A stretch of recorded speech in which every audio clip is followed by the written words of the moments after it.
Hello and welcome to Talking Dogs on a Monday. Of course, today we will be discussing all matters. WillWeGo.com, Irish St. Ledger from Limerick. We also take in the best of the action from Shelbourne Park. There's the matter of the Fair Warrior from Mullingar. And of course, some wonderful, wonderful racing at Lifford on Sunday evening. But before we get stuck into the Ledger action, I'd like to introduce our guest. As always, we have the exile dub, Tommy Lyons from his Yall base. He's going to play us out with that piano over his right shoulder. And Declan O'Donoghue, I'm not sure, Declan's more of a, I think you're a guitarist, Declan. Am I wrong in saying?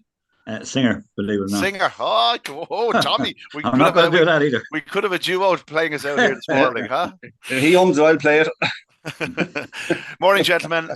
Tommy, the Ledger. It started off with a few shocks in the opening round. Second round, still one or two little shocks and one or two big names went out. But again, some of the cream has really risen to the top. And by all accounts, it's still a wide open Ledger.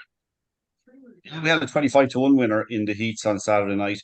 And then at the opposite end of the scale, we had Swords Rex starting off at odds on and justifying it with what I would call, I think I called it this morning in my report, beautiful tracking at the first bend. It was just ultra professional tracking, the way he raced inside another holiday. So he kind of set the tone for what was a good night's racing. Still, but I'd agree with you, Ian.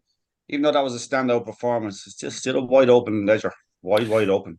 I suppose the key the other evening, Declan, was that Swords Rex got drawn in the red jacket. And while it didn't happen from the opening round, you just got a sense that when he drew red the next night, there was a certain inevitability about it all. There was, but he's also a very good dog from the middle boxes on occasions, So he maybe just needed one the previous week, but he loves the track, and that's always a huge factor in it, And he's certainly setting the standard, probably just 6 spots outside the clock. Yeah, it was a phenomenal that's 29, 27, movement, serious movement, yeah. Yeah. Let's talk about them. We might as well start at the start because there is Swords Rex like a beacon. The first heat of the round returned the 5-6 favourite, 29-27. Another Holiday was right beside him at the opening corner. Thought Another Holiday was a touch hesitant on the opening bend. In contrast to that, Swords Rex just, as Tommy said, took it like he was sort of a scale-electric sort of model. Declan, he's just the most fantastic greyhound for proper greyhound people in the Downs. He is, and to go to the bend with Another Holiday, that's fair movement anyway. He drove the bend. I don't think Another Holiday did anything wrong. I just think Sword Rex had the inside line and he went, and he was on fire anyway. It was a tremendous performance throughout, and he stays all day, as we know. So really, one Swords Rex is in front going around that first bend. It's going to be something very special to peg him back. So we saw in last year's final that these things happen. Yeah. He, of course, has tasted big race success down at Limerick. He's won the Kirby Memorial. And I think it is a trend going forward through the rest of this competition.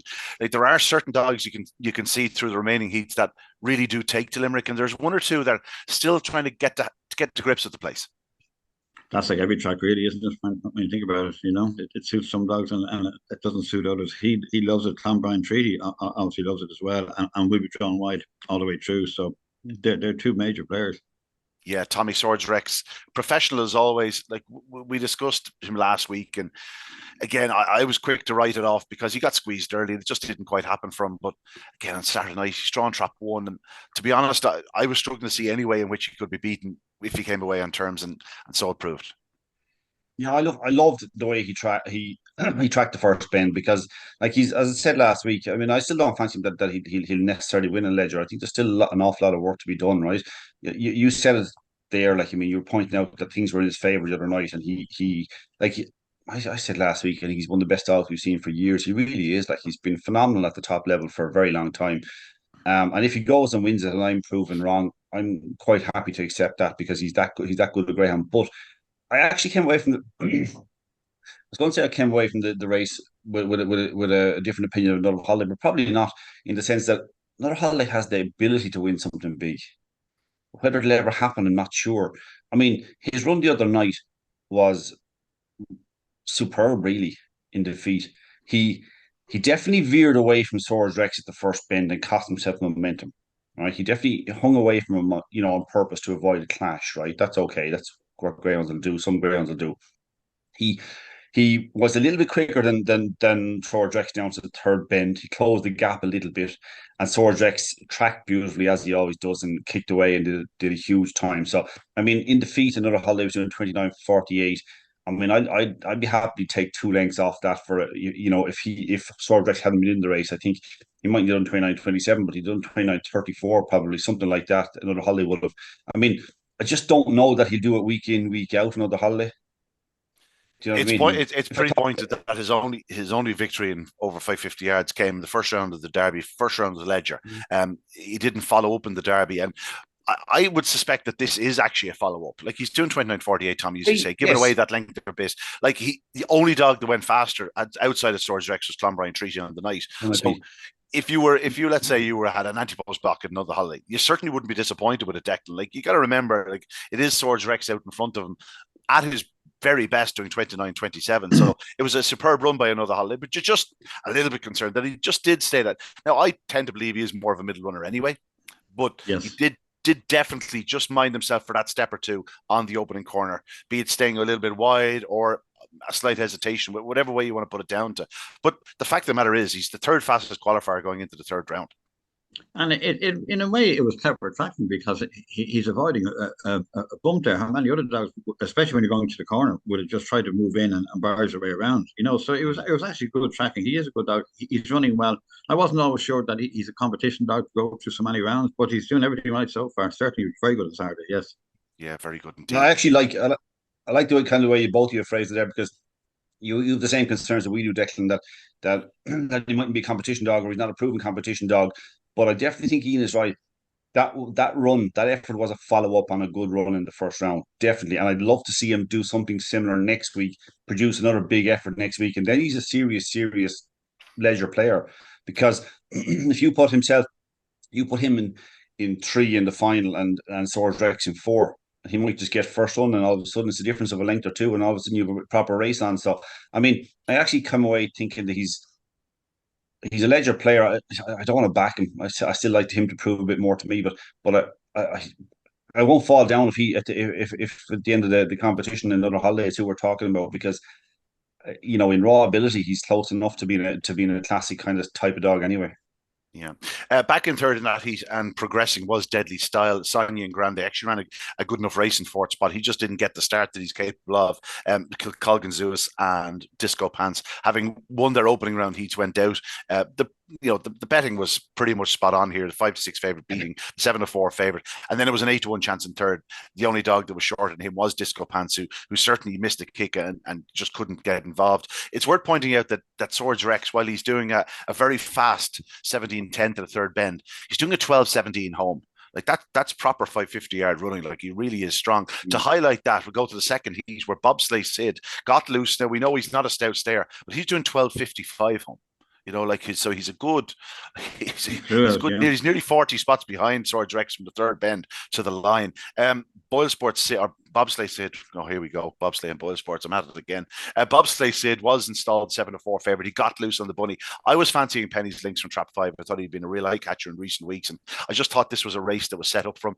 But his goose was cooked after he skewed out of traps and he was done. He ran on for fourth spot. In the end, it was up to Sunshine Dream and Garfinny Blaze, but none of them could really live with Bobsleigh Sid, who posted a slick 17-15 to the third bend. I don't think he stays well enough to win a Ledger, but if I had one of the early paced sort of fancies in the competition, he's not a dog I want to see on my inside. Go ahead, Declan. Yeah, sorry. Yeah, I thought he flew out. I thought he absolutely flew out, and that's always after battle, isn't it? And very, very good. As you say, he didn't come home the strongest. I'm not sure how often he's been over 550. That can come as well. And maybe if something pushed him out a bit, he might have found a bit extra, but it was a very good performance. Yeah, I'm just going back to the fact that in Shelbourne he was leading in a sort of good AO company, A1 company. He couldn't hold on over 5.25. Now, The other evening he probably did. He sort of looked to stay a bit better than he did the previous round, because he was 4 clear off the final bend in the previous round and holds on by 3 parts of a length. Now they go by him like he stopped into the escape, but they are strong runners in behind him. Tommy, Bobsleigh Sid, he's just one you want to avoid, as I said, if you have a dog with early speed. Yeah. I don't think there's much to take from behind in the race, to be honest about it. Penny's Links, you're right. I thought Penny's Links had a chance and just completely missed it. Came out right. It was ended up last and going round dogs. Actually ran a decent race in defeat, but I don't think I'd take much from behind it, because Bobsleigh Sid was clear down the back. I didn't think that the runner-up Sunshine Dream, who was very well backed in the night, didn't think Sunshine Dream took the third bend particularly well. Thought it took the fourth bend better, to be honest about it. Thought it kind of at the third bend, I was expecting to close in quite rapidly from that point and maybe even challenge the winner, maybe even get by it.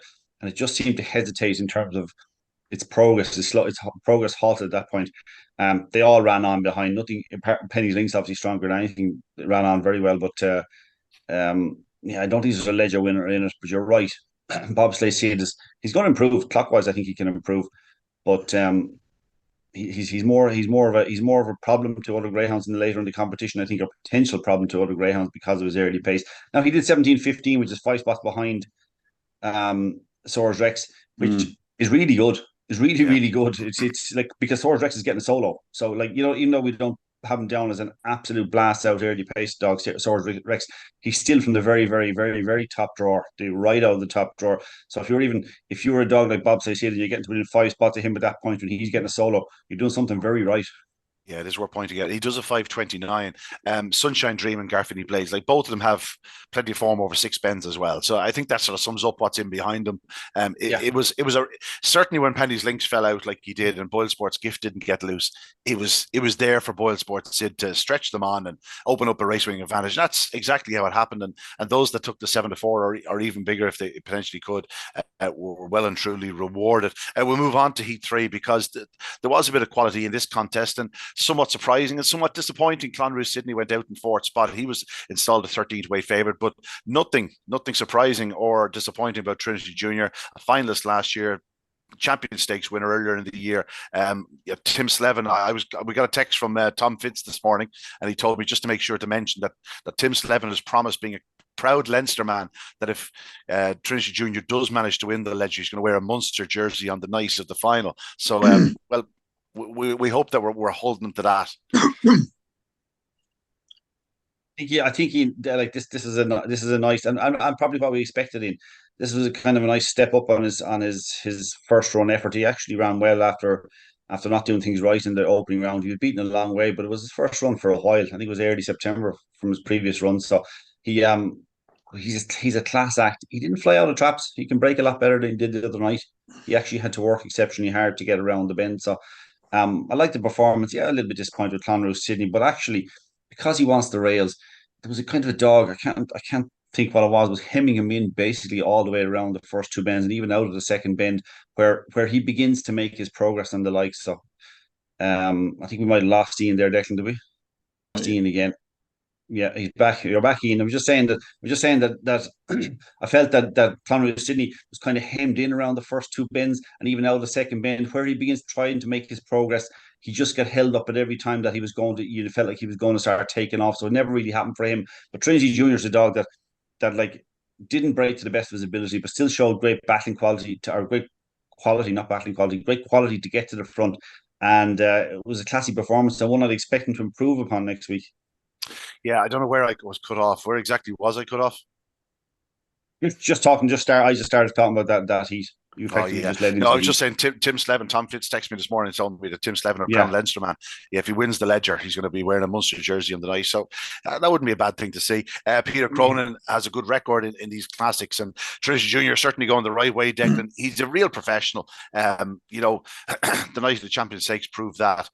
If you put him on the big stage and he gets one of his better starts, he's capable of challenging the very, very best. He is. He's very consistent, but he's particularly good from the inside. And I see he has that again next Saturday, but he's coming to the boil at the right time. He's a proven dog. I mean, we're talking about competition dogs, but this is he's in everything, and he gets through and gets through. He's a great. I don't know how many finals he's been in. As you say, he's Champions Stakes winner. So yeah, he's a big player in this, very much. Yeah, no, a big player, definitely a big player in the Ledger. You'd imagine he'll be in the top 3 or 4 in the betting. When it's I don't know if has been I haven't seen anything yet. Put back up since. But in behind him, Droopy's Deluxe. She ran well. She is running well. Like she's 29.79 at Limerick, ahead of the Ledger on October 21st. Last week she runs well. She's only picked up late by Gaytime Hugo the other evening. She's actually passed by Romeo Hanzo, despite the card saying fast away always second. She was passed by Romeo Hanzo down to the third bend and came back at him to grab second spot. Romeo Hanzo back in third. Again, again, I think with Clonruth Sydney going out in this contest, I think Trinity Junior is the only potential Leger champion coming out of this heat. But certainly the two in behind are talented greyhounds. But as I said, Trinity Junior it's certainly grabbing the headlines from that contest. On to Heat 4, and this was a heat I want to talk about. I spoke about dogs that were handling Limerick, dogs that weren't handling Limerick. Sober Glory. I thought he had this race won on 2 different occasions. Just doesn't quite seem comfortable about taking the gaps when they're arriving and driving at the wrong point and then checking off at certain points. Declan, we know exactly how fast he is, and like he's got some stunning form on his card, but just a little bit disappointment in defeat. We have to mention Dramana Dano was a tremendous winner. I want to get to him in a minute, but let's start with Sober Glory. Well, I think the first thing was he was very slowly away. So, at this level, you're always going to find it difficult from there. I would think you genuinely unlucky. I thought he was shut off about 3 times in the one race when he was just getting going. But one way or the other, he'll have to break better than he did, because then it isn't. He's a brilliant dog, and we know that. In hindsight, a trap 1 draw we know will be absolutely ideal for him next week. It would be, yeah. Again, the same with the Clonruth stock. If you're coming from behind and you have to go on the inside, that's a double bogey. Sometimes there's plenty of room on the outside, but a lot of dogs just won't go for it. So it's a. But the slow break, I think the slow break column, he didn't enjoy much look in running. Okay, I think you give him a pass on that. But he will need to break better, definitely. Tommy, passes in. We don't give any passes. We can't. They cost us money. They'll cost us money, Declan. Not a feeling. Yeah. I tell you what, you could put Ryhope Beach in this exact same category. There were 2 or 3 times during that race, you thought Ryhope Beach might go on and win the race. Going into the first bend, I was thinking to myself, why didn't I take the huge price about Hookham gone early in the day? There was a monster price about him. Just didn't have the after breaking well, didn't have the early pace to get to the bend. Miss Minnie Holly got up inside him, and that was the end of his race. Ryhope Beach missed it, showed pace up, was positioned to win it, then was going back, then was coming forward, and then finished well. But just frustrate the life out of Ina. You last week, you could hear the frustration in your voice when you spoke about him. Dramana Dano for Garrod O'Brien, I think he's like his 25 to 1 chance, but he's a smart dog. And you know what? It was a funny heat. It was a funny and kind of a messy heat in so many ways. He's a strong dog, and it's a fair run. This is something we mentioned a couple of times, Tommy, through the Derby.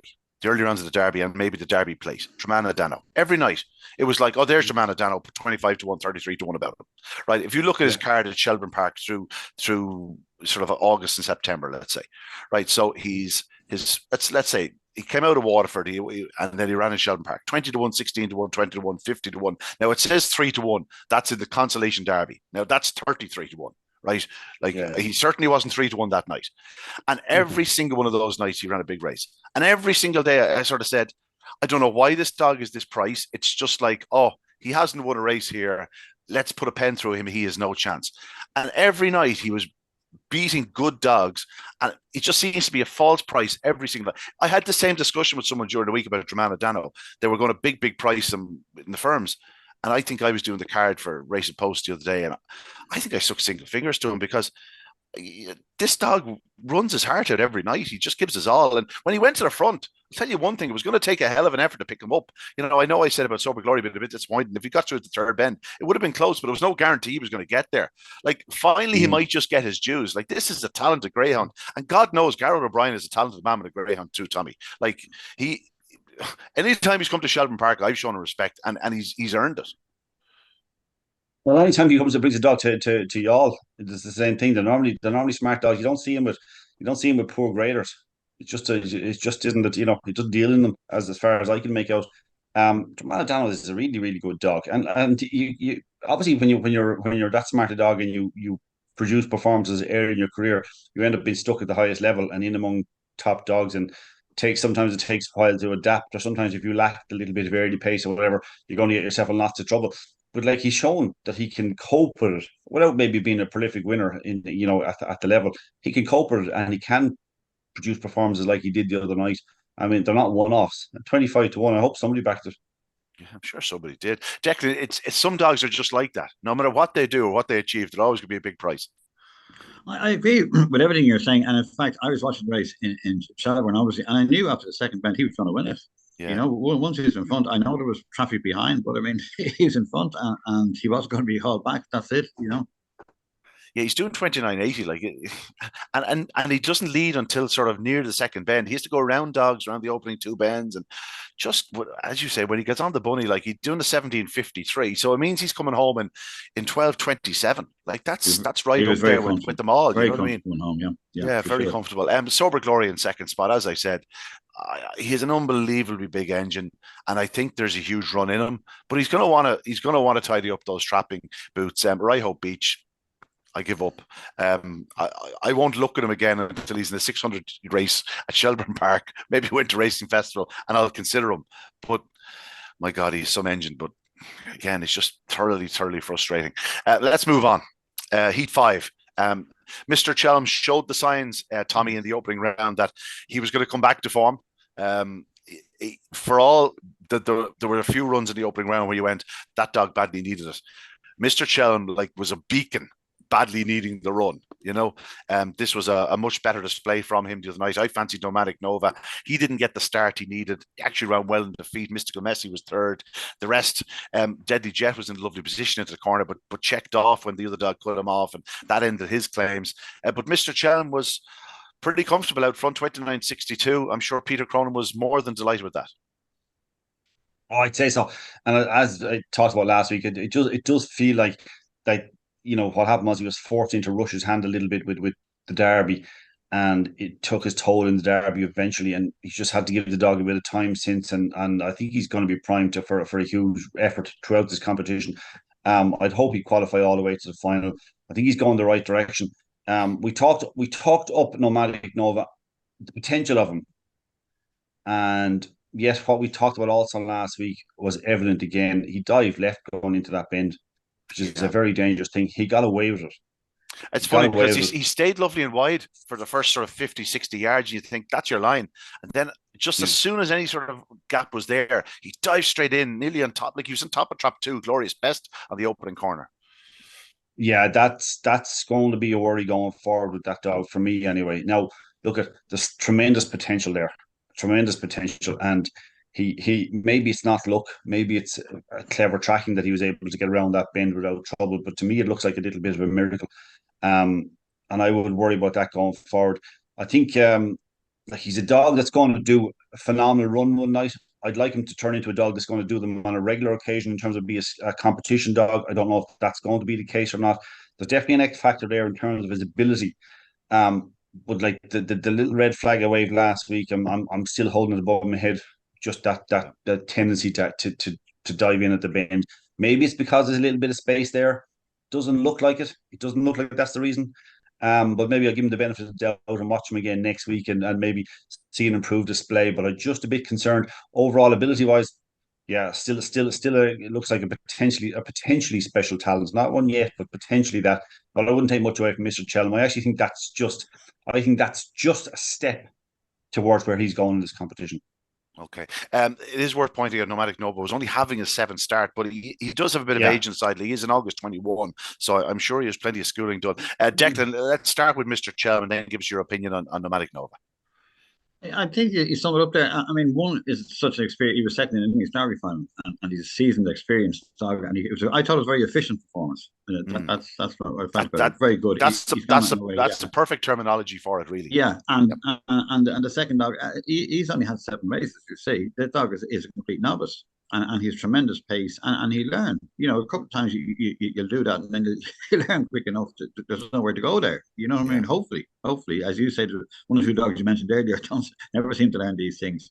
But he's a very good dog. He's got very very good potential, and he's pace. You know, and anyway, once Mr. Chan leads any dog in the country, you're going to have some job pegging him. Like I think you're right. He will improve in the clock.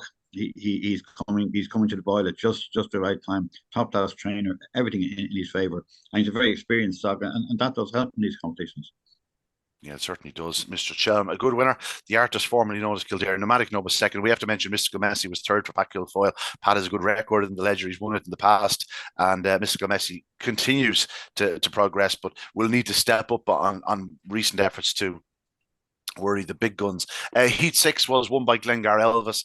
This was a messy contest. Bacchus Crystal took a fall in the opening corner, but Glengar Elvis did absolutely everything right. This is what we saw in Shelbourne Park, Tommy. He's a very good trapper. He's a very good trapper, and while he will be vulnerable on the night when there's real early speed around him, on this occasion, I think he showed a bit more early speed probably than he did when he's last running over this sort of 550 yard trip. We saw it in the 600, but I think this dog is really coming into his own now at January 22 Help. Like Declan used the term efficient for Mr. Chelm. This was certainly efficient. Professional is what you'd call it. Fast away, always led. Just a very good winner. We know he's very strong, so it's no surprise to see him running right to the line. Just a good winner for Pat Buckley. Yeah, I think like he didn't do anything in terms of clock. He didn't do anything that's surprising us. That it's no surprise he can do 29:56. I had obviously concerns that he might be a 600-yard dog or they need the full length of a run up and that sort of stuff. I actually felt at the first round I was kind of concerned after it. Maybe he doesn't want to be in trap one in terms of breaking. Maybe that's what he doesn't want to be for trapping. Maybe he wants to be a little bit further out. He's a fair dog. He's only had 12 runs. He can improve. I don't think I see him as a 550 competition winner because I think there's so much talent around that when he gets that deep in a top 550 competition that he might just struggle a little bit, as you said. But he has the all round pace. Do you know what I mean? To kind of to play a part, but I always think he's going to be quite a big price when it comes into deep 550 kind of level. I don't think he's going to improve hugely, even though he's only at 12 runs. I don't think he's going to improve hugely. I like what I've seen so far. I like him as a greyhound, and he's a type of dog. Ian, if he pitches up in the 600-yard race and against the likes of Right Hope Beach, your pal, and a few others, we could be in for something special. Yeah, Declan, a professional display from a young dog. Like he's still only a January 22. Like after this, if he goes out of Ledger next week, he could take part in the National Puppy Stake. Like that's how young he is. But I don't think you can ask much more of him at this stage in his career. No, it was a hot heat, and he was away and gone. And there was all sorts of fun and games going on out the back. But it was, as you say, it was professional. It was good. He's improving all the time. I would think though he's more 575 or 600 dog at the very top level.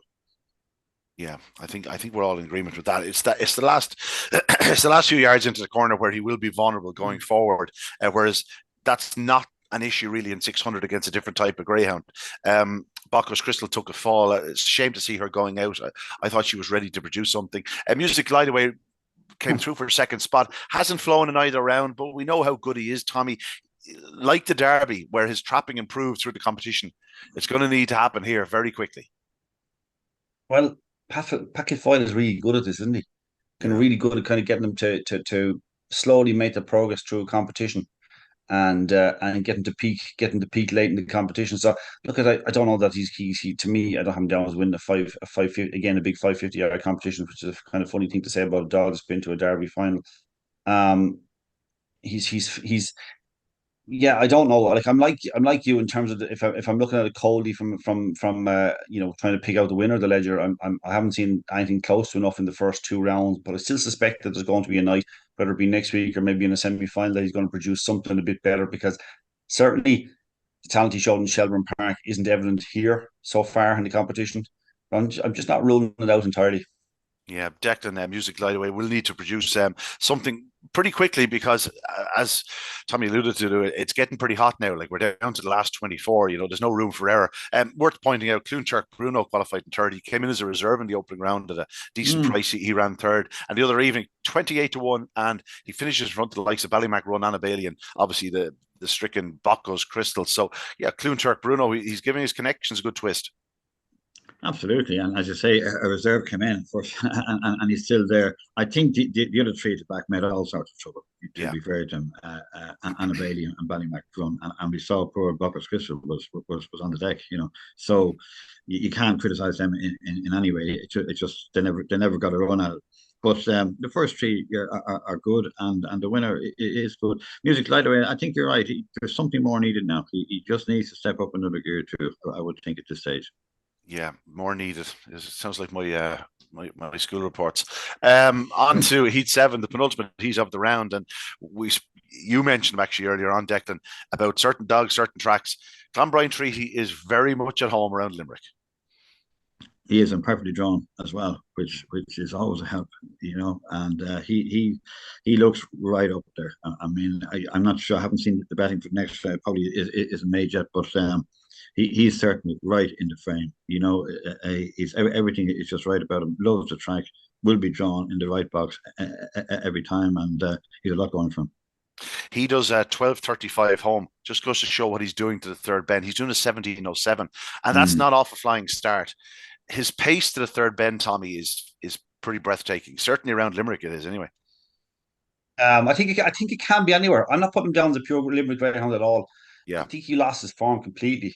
I mean, he was doing weird things in Clonmel. He was showing this phenomenal pace down to third bend and almost hanging up on the bend every time. And I don't think it was just because it was a different bend or whatever. He was hanging up completely, just stalling going into the bend and the whole lot. But the pace was still there. He was showing phenomenal pace down the back.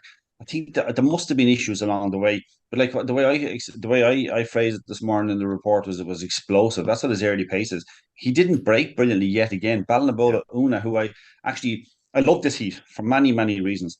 Clonbrine Treaty, that early pace is just explosive. It's just a joy to watch when he's actually in full stride going into a bend. That was savage. What was his section down to third bend in?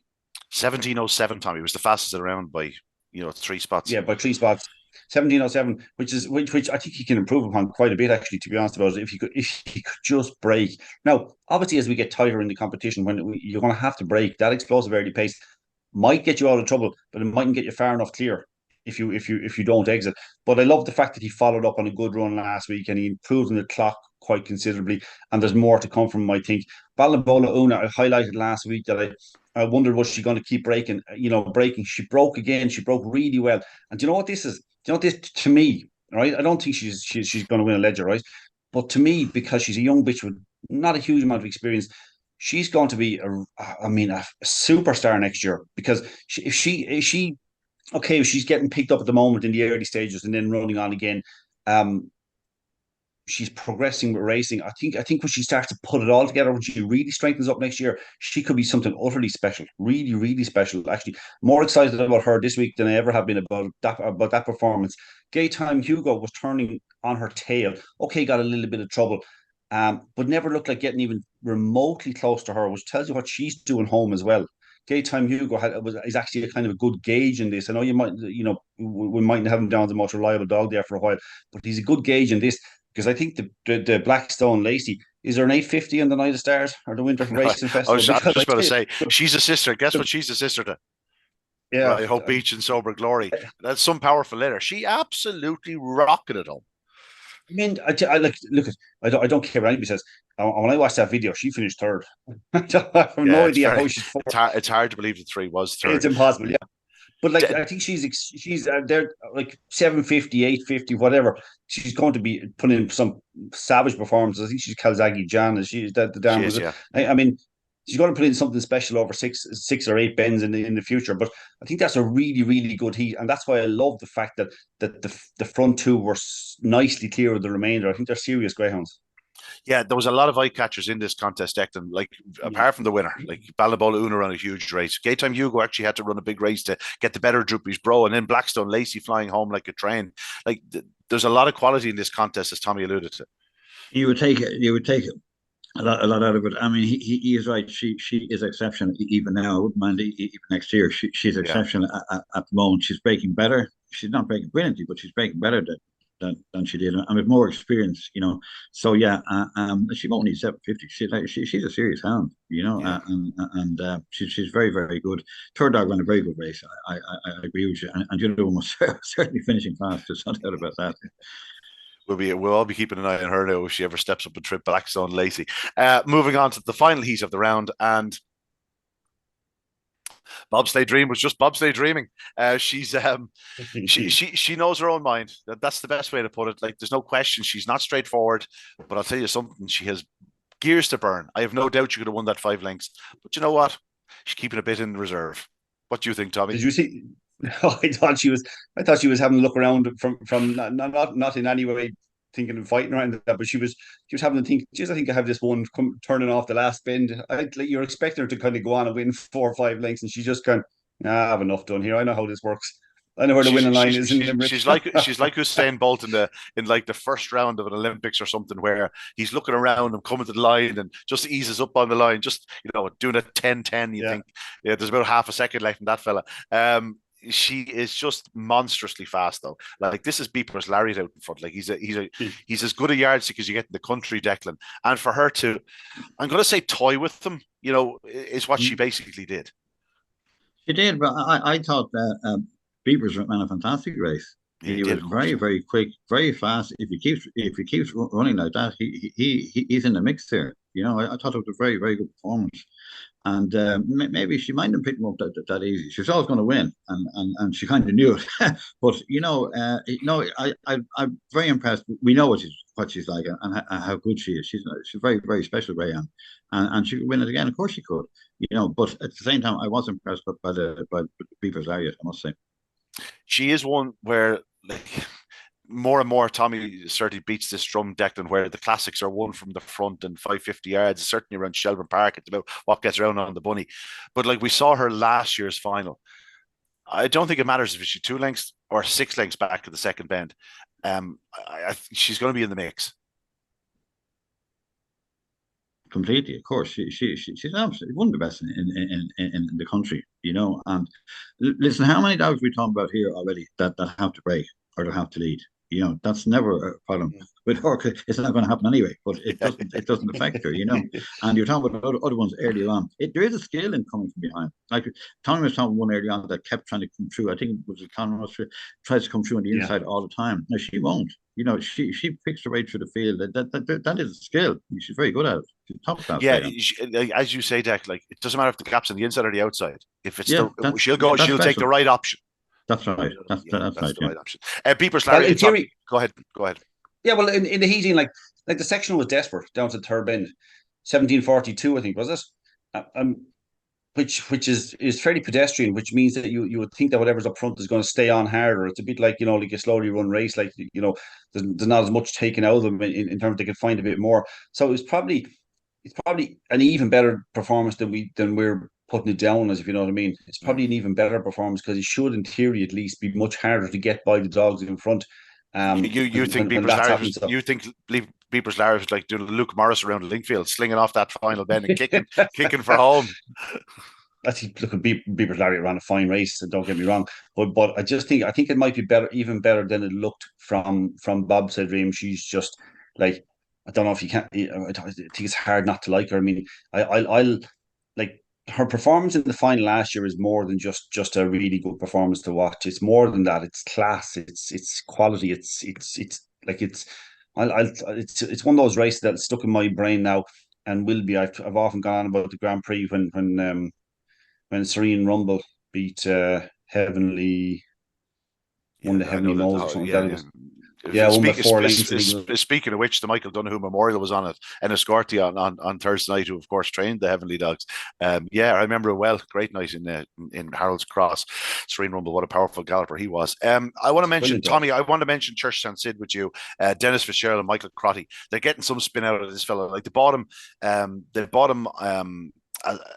Early enough in his career. He'd probably been a maiden after about 12 or 13 races, maybe, but he'd been racing in good company. They've got some spin out of him. They won a couple of big competitions with him over 575 yards, and he just always seems to run his race. Like, Dennis is good with a dog, and he just seems to know how to tune this fellow up.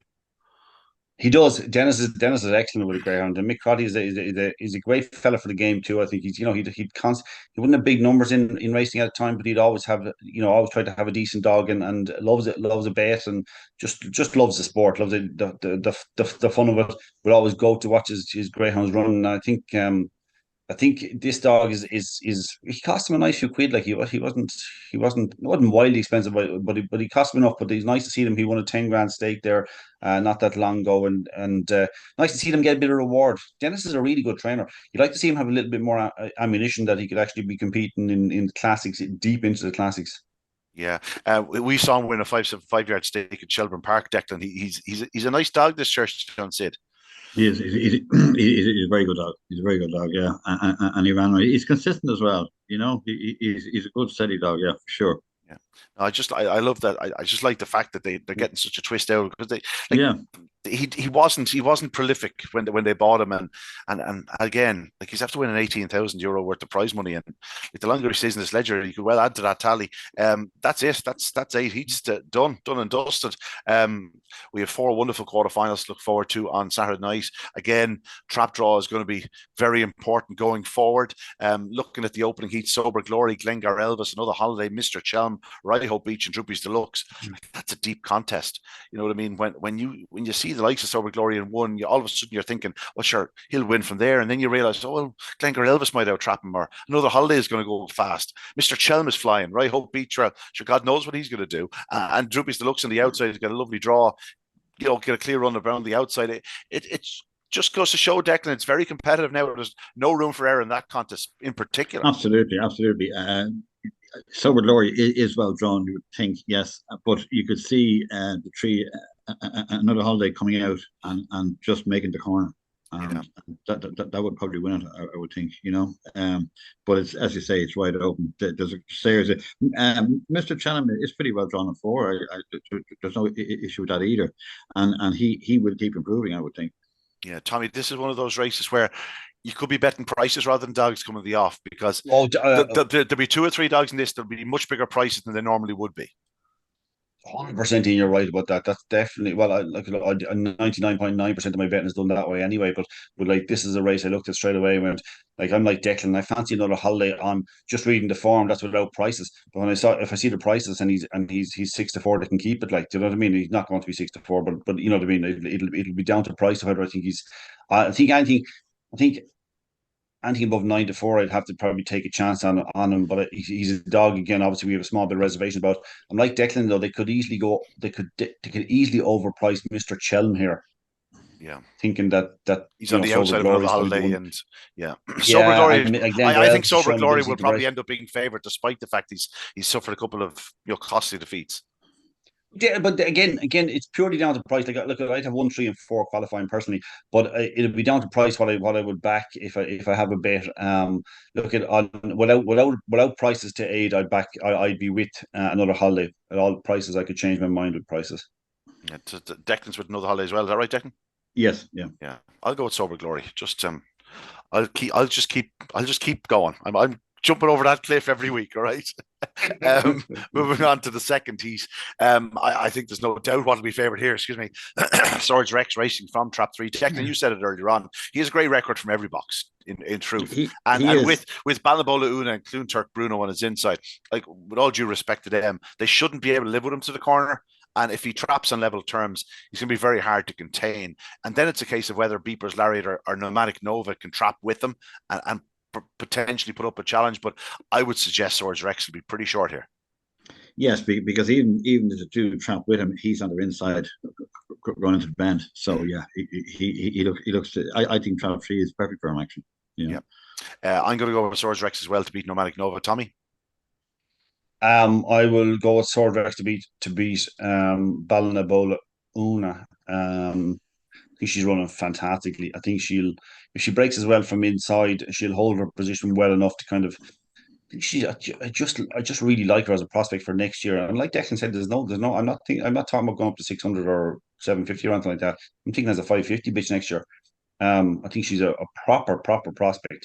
I think she'll turn close enough to be able to at least keep it interesting with Sword Rex. But Sword Rex run the other day, you'd think he'd probably win. I don't think he's an absolute certainty now.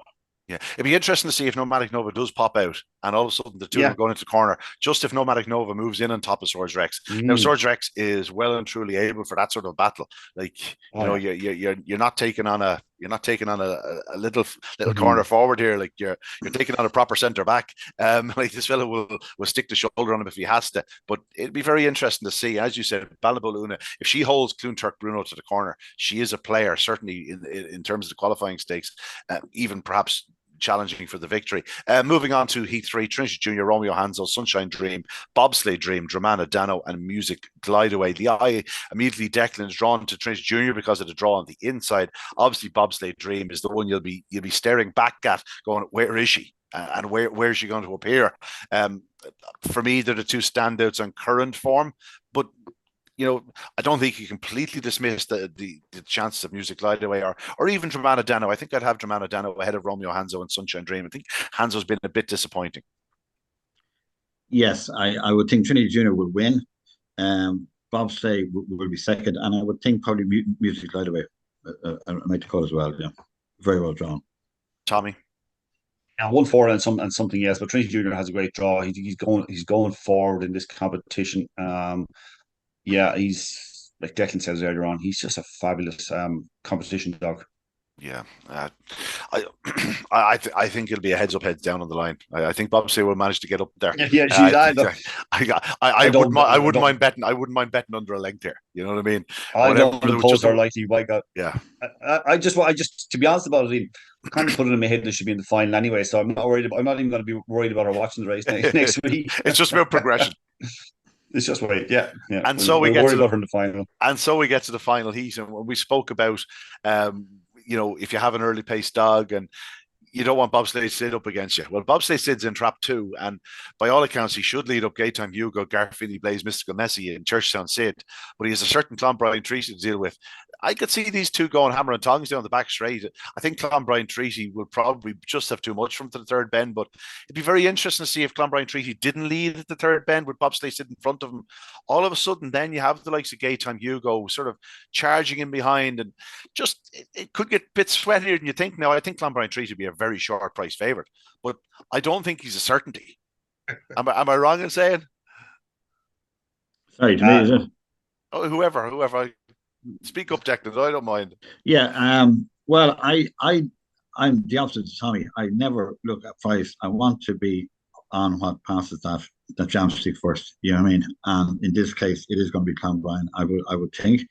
I think Gaytime Hugo is actually quite well drawn. I think he could run a fair race there.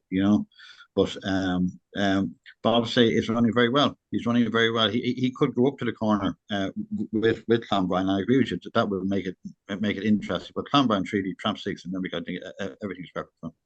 Yeah, Tommy. Look, Clonbrien Treaty's issue is the braking bit.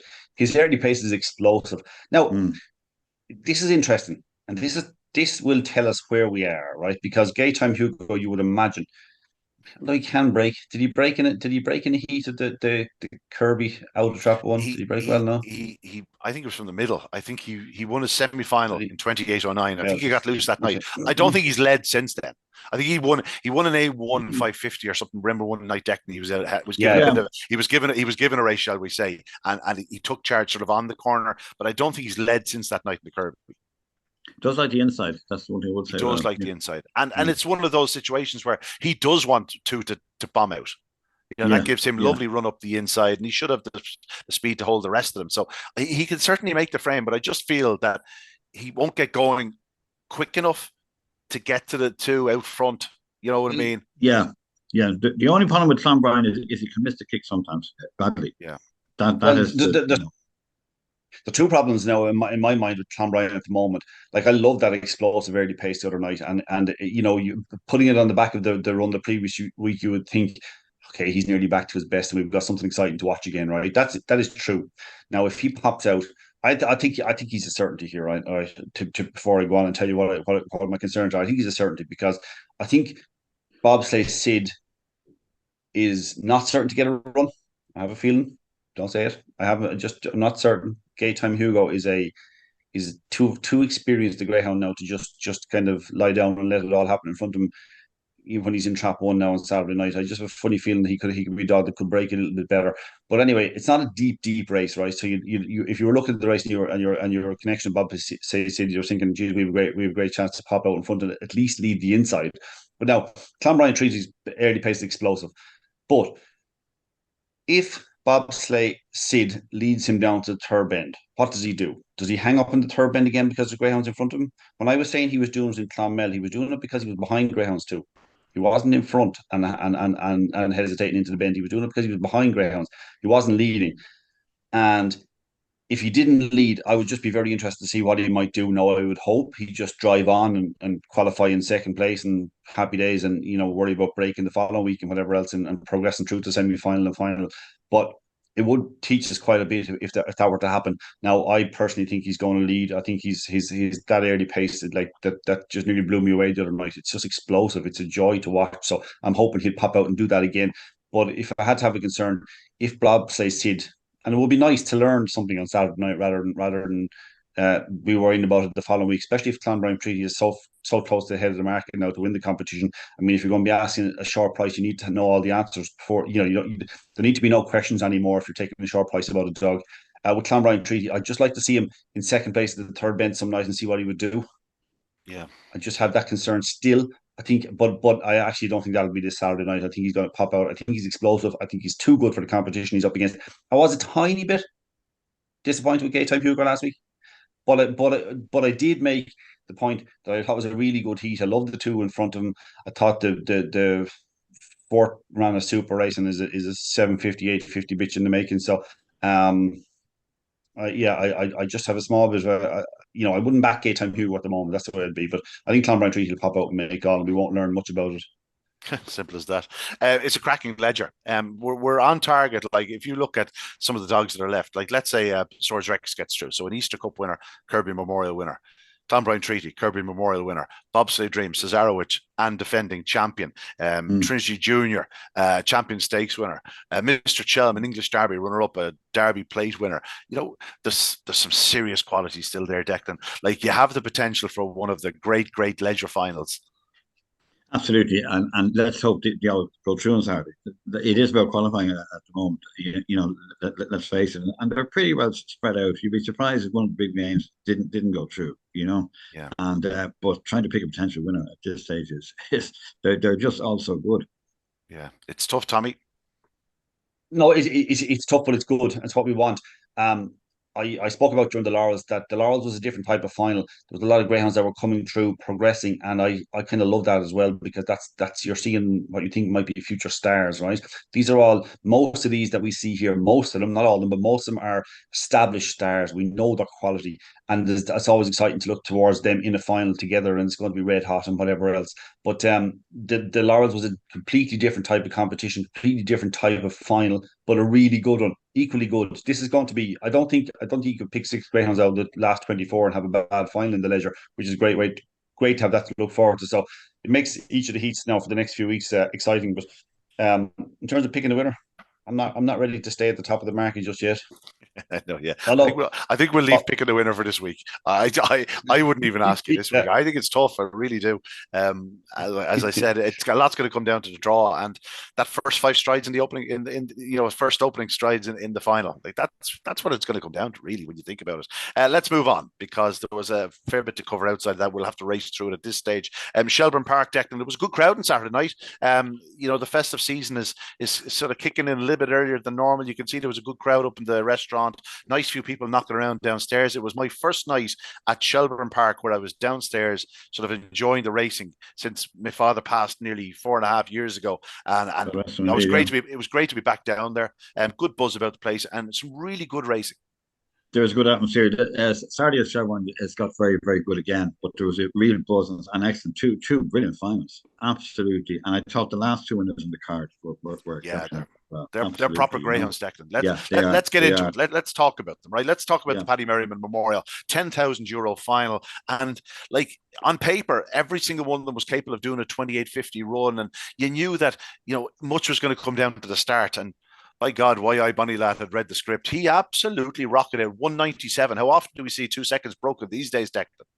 Yes, and like he was only caught on the line, wasn't he, the previous week? And he was sure to lead. So yeah, it was a great performance actually. It was a great final too. Yeah, I mean, you could just see he's been caught again and by the same one. If the bitch hadn't just arrived at the third bend, it's going to be very close. It's going to be very close. Yeah.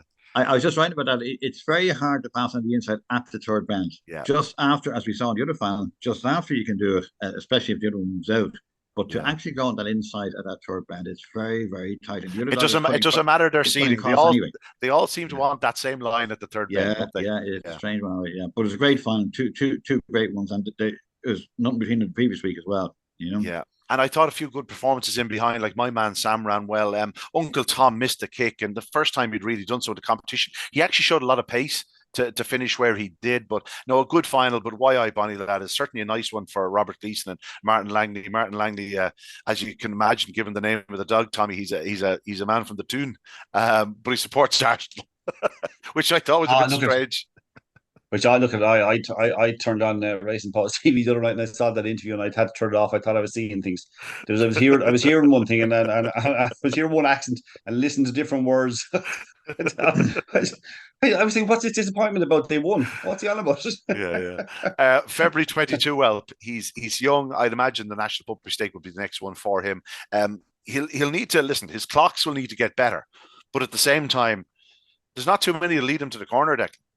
No, he's a serious dog. He probably could do better times if he has to. I mean, he's still relatively inexperienced, and the clocks will improve. But if he keeps breaking like that, keeps tracking like that, he's a serious dog. Yeah, Tommy, if you pick one, you want a bit of early speed. He certainly has it in spades. Yeah, he does. Yeah, and I think Pat Kilfoyle would be happy with the runner-up. I saw your interview with Pat the other night as well, and I think looking with all of them actually, you're talking.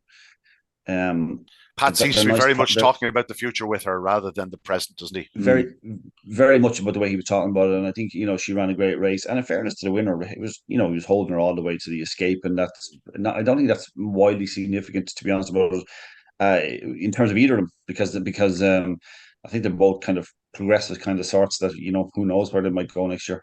Yeah, Mustang Fever second. Point of Rescue actually ran well in third spot. He just tends to run that little bit wide. He has loads of pace, Declan. He's just one of those frustrating dogs where if he's challenged on his inside, he tends to run that little bit wider and he's throwing away a bit of ground. He's only beaten 4.5 lengths, and sure, he probably leaves 3 lengths of that on the track. You know what I mean? Running so wide. Yeah. His dog could get further as well, I would think. Yeah, funny. That's what I thought early in his career. The 550 was going to really suit him. I just think it came too early for him when they did try it over. But I think, as you say, I think the 550 run up will certainly suit him next year. No question about that. And the final of Puppy Oaks, Declan, this was a ding dong. Again, we knew it was going to probably come down to the start. As it was, Short Grip came away well, but Droopy Zadell just decided left turn, please. And she wanted trap -2. So Short Grip loses her sort of impetus straight away.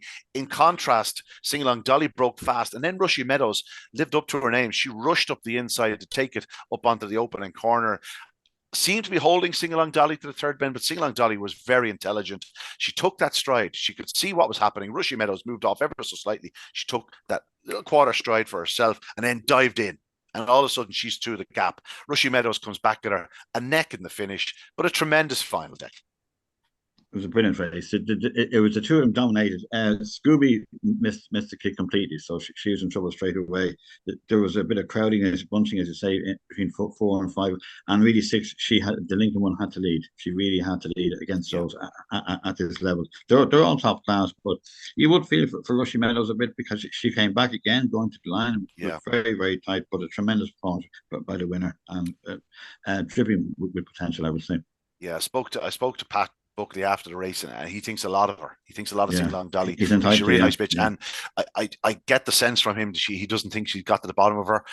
Damien Matthews was very sort of, listen, we're going to try our best tonight, he said, but this is very much a bitch for the future. Like, they bought her out of Tralee. He was very impressed with her the night she won at Tralee, and I think it's a wise decision. I think she's a nice one. I think there's much better to come from her.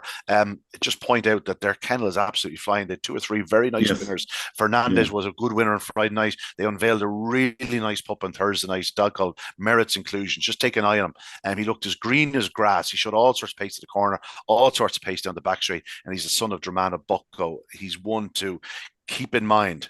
First real eye catcher for his sire on this side of the pond. Tommy, a good Puppy Oaks final. Absolutely no surprise if any of these 6 went to an Oaks final or won an Oaks next year.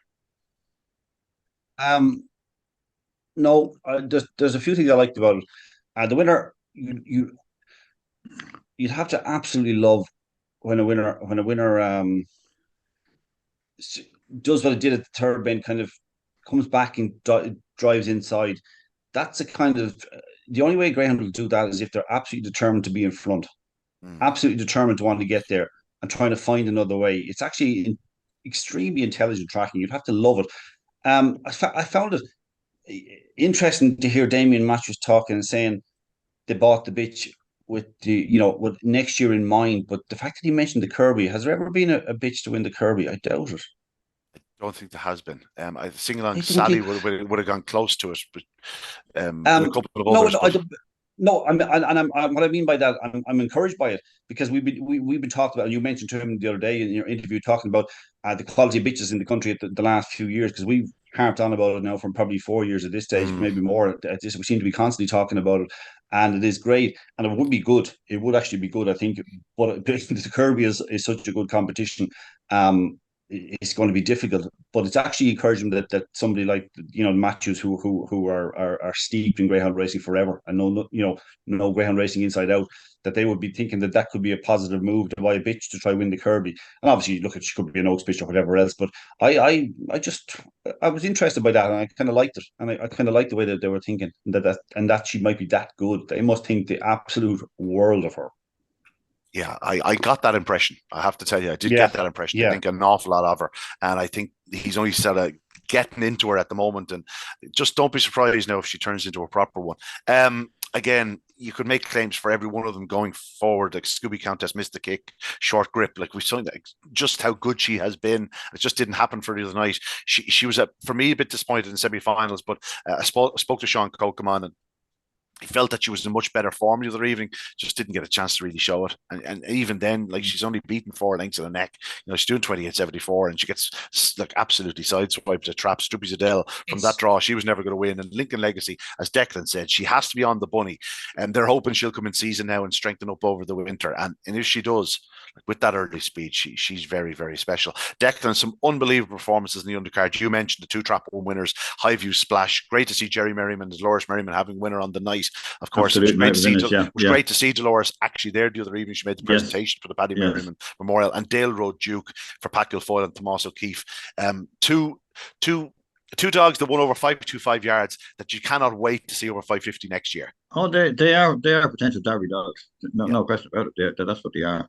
Neither of them could have been more impressive. And they run against good dogs, and it was superb. Both of them were superb now, I must say.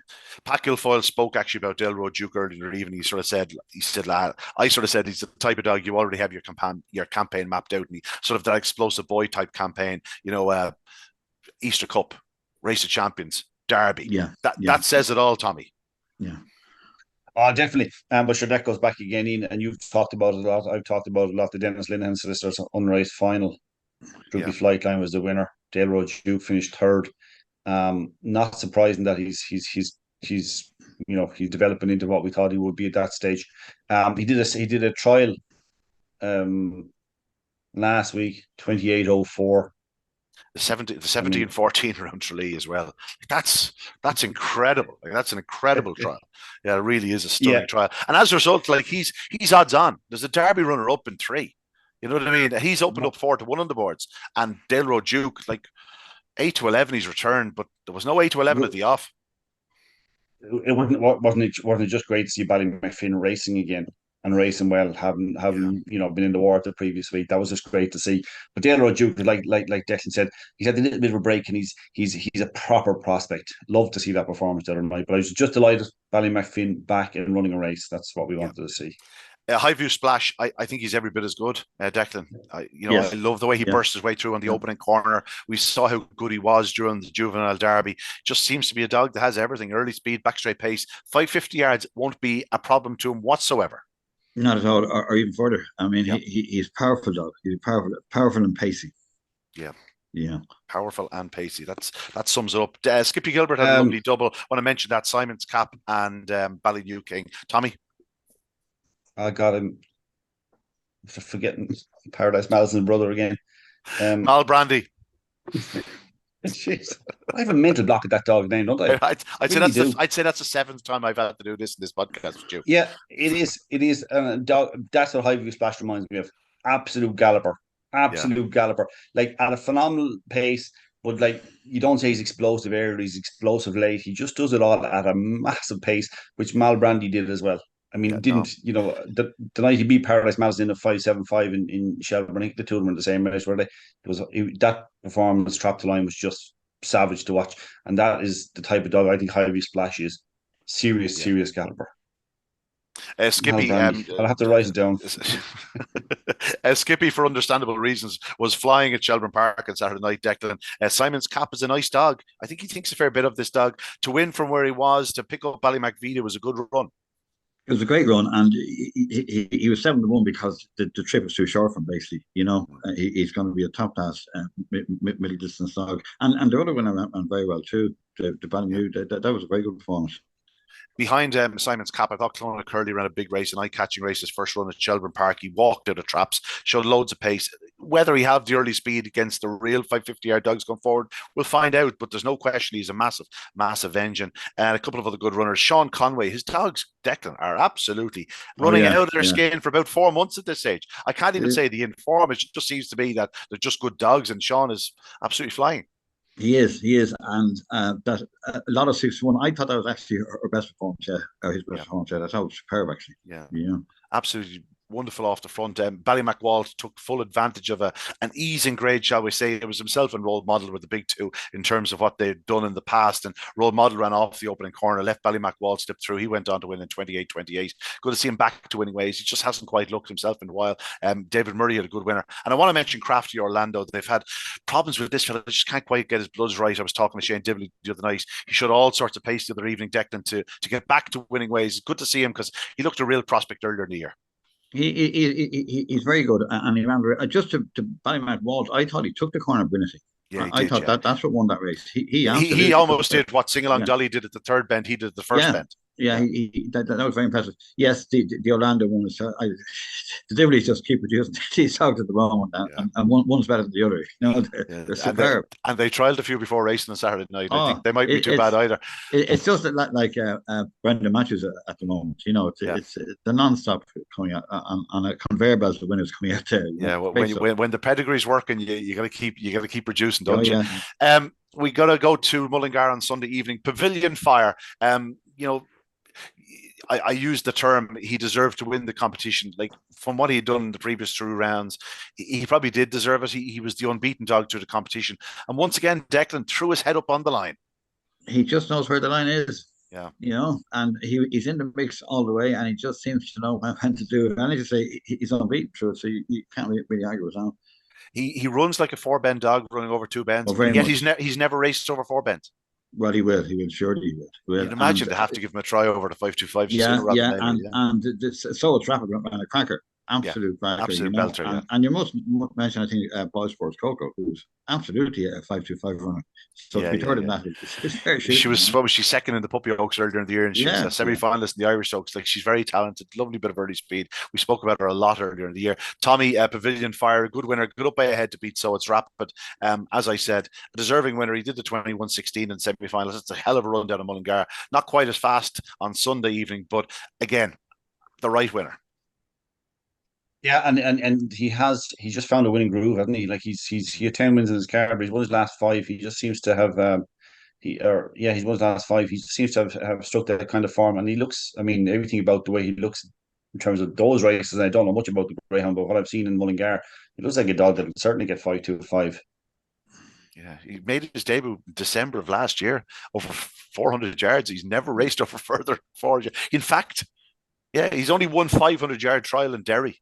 So I don't know, maybe he didn't get home on that night, but I'd certainly be giving him a go over 5-2-5 sooner rather than later, because you don't want to miss too much time with him. Like, his mother, Bubbly Bluebird, or Firebird, should I say? I remember her. She went over to the UK. She wanted 1,000 yards. Like, I mean, 750 was too short for her. Like, she wanted 1,000 yards. She was a hell of a good stayer at one point. The mother, and Good News is producing strong runners, and he's finishing off his 400s. Like, obviously, if he's continue to win sprint, you'd keep him sprinting. But yeah, it'd be an awful shame not to try him over 5-2-5 at some point. Like, would he have the sharpness for the sprint and the Winter Racing Festival? There's probably a gap after that between that and the next big competition over 2 bends, is there? Yeah, there probably would be. Yeah, Yeah. yeah, early enough next year. You'd imagine you have to wait till. And then we have to mention Lifford on Saturday, on Sunday night. Also, the one thing you notice about Lifford on the TV, it just looks magnificent, doesn't it, Declan? Just the whole Well, place looks magnificent. The I track is mean, wonderful, it's you know. like to have a track that close reopen, first of all, Yeah, and we haven't seen that too often. It's fantastic, and it's badly needed in that part of the country. It looks superb. There's a great, seems to be a great atmosphere there, and there were two very hot winners, you know. yeah. There was two finals in the car. Well, there was seven finals in the car, but the two big finals were the Firecracker, was sponsored by RPGTV, was won by Spurge, who's a dog in absolutely phenomenal form at present. And the other one was the Rocket final, won by Who's the Monk in 28.88. But the two big races in terms of monetary value were the Christy Gillespie Memorial Open 550 and the Christy Gillespie and Foyle Hospice Stake Open 575, and some good money going to a very worthwhile cause there. But let's start with unmatched. Tommy, I'd say Johnny Linehan probably took off from his Cork base on Friday morning. I was going to, yeah, Tuesday to get there. And I suppose like she's 5-1 on the night, but that €5,000 prize makes it worthwhile. Yeah, it probably covers half the diesel anyway for to get up and down to Lifford from Cork. But well worth it. She's a very, very good bitch. She really is. Um, capable of fast exits. I think there's actually plenty more to come from her in the future. And that was a really hot race too. But she's Johnny's a great trainer. We did. It's funny actually. We talked about it only about a fortnight ago. We were saying he's the type of trainer who's willing to travel to the right places for the right races for the right greyhound, and that's a prime example of just doing just that. Yeah, a long way to go, Declan, but at least you get your just desserts, so to say. It's a lot. Even that's Sunday and the roads aren't as bad, but like that is some journey, all right. But that 5 grand will shorten the journey home, you know. Yeah, big time. Pat Buckley travelled a few miles too, and he won the other heat, the 575, the Christy Gillespie and Foyle Hospice Stake Open 575 was won by our Derby third Ben's Teddy. 575 yards, 600 yards. It's right up his wheel straight. Wheelhouse, should I say? Superb, yeah. Just so powerful coming through to Landis Boys 31.48. He's just a real monster, isn't he? And it was some weekend for Pat between Limerick and Shelbourne and Lifford as well. You know, I mean that's even organising that can't be all that easy. You know, yeah. Ben said we know how good he is. He was a standout dog there, and he won it. Yeah. But just more importantly, it's just great to see Lifford on the channel, and long may it thrive. Absolutely, and absolutely, long may they throw up meetings like this, because if they do, people will travel. Like if Johnny Linehan and Pat Buckley are going up and winning prizes, there's no excuses for others. Absolutely. No, wonderful prize money on offer there, and congratulations to all involved in Lifford, and congratulations to all the winners on the night. That's it, gentlemen. I think I've spoken enough. There's a lot of racing to come. We didn't even get a chance to talk about the Munster Juvenile, but worth keeping an eye on that over the coming weeks. Some nice dogs in there. But yeah, it's flat out now, Declan. Flat out. We still have a ledger, and we're only a matter of weeks away from the Winter Racing Festival. It's brilliant, and it's superb when you can see Limerick and Shelbourne on Saturday night. There was a great buzz in both venues and great racing. Absolutely. Yeah, Tommy, over the next few weeks, this is when the track should be attracting the crowds. This is the time where, talking the commercial side of things, this is where you fill the place for a few weeks and get a few quid in.